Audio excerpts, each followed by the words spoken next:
Greetings from Washington, D.C. This is Peter Thomas, General Counsel of the NAAOP, the National Association for the Advancement of Orthotics and Prosthetics.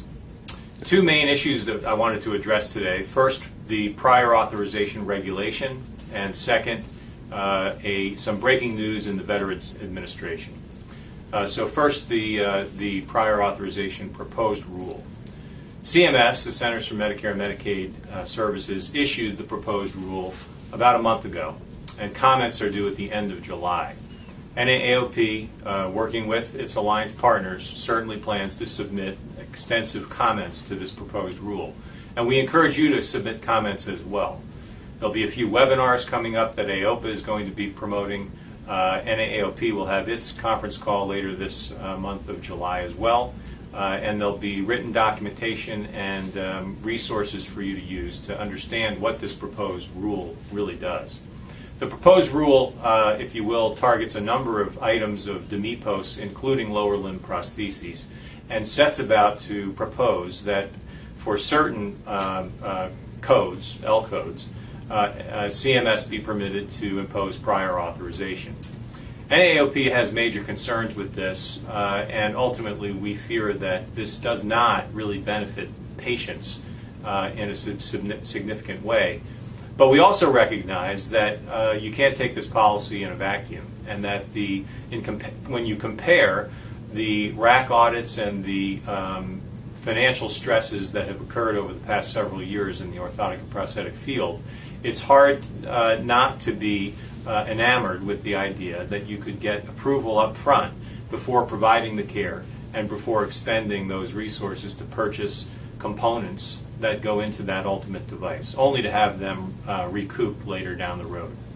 So we want to make sure that our members and that the O&P field really understand what prior authorization, when CMS proposes it, really is, and how it compares to private payer prior authorization. And we want to make sure that we promote those changes to the proposed rule that will make prior authorization workable. And by that we mean making sure that when you receive an approval of a prior authorization for a prosthesis, that's essentially a guarantee of payment, number one. And number two, that it essentially means that you can't be audited for medical necessity down the road.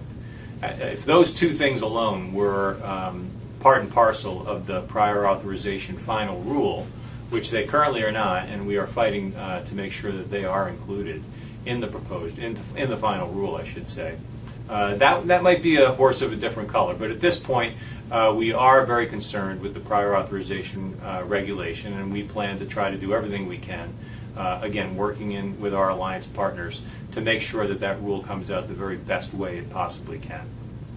Second, as for the VA, President Obama announced very recently a new secretary for the Veterans Affairs Administration. That new secretary is Bob McDonnell. He's the former president CEO of Procter & Gamble and a West Point graduate.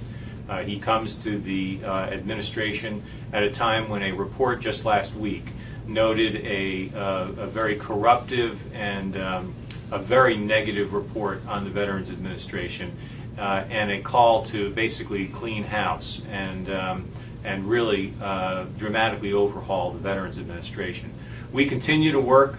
NAAOP is a strong supporter of the VA Bill of Rights to try to figure out whether we can get orthotics and prosthetics posted on the website and listed in every O&P clinic to make sure that veterans understand what their rights are with respect to obtaining O&P care. We continue to try to move that legislation along. It's a tough slog. There's a lot of issues on the table that are of a much greater magnitude in terms of the VA in this conference committee that they've put together, and they're working hard to try to figure out how they can pass legislation that doesn't cost an arm and a leg, no pun intended. Thanks very much. We look forward to the next webcast.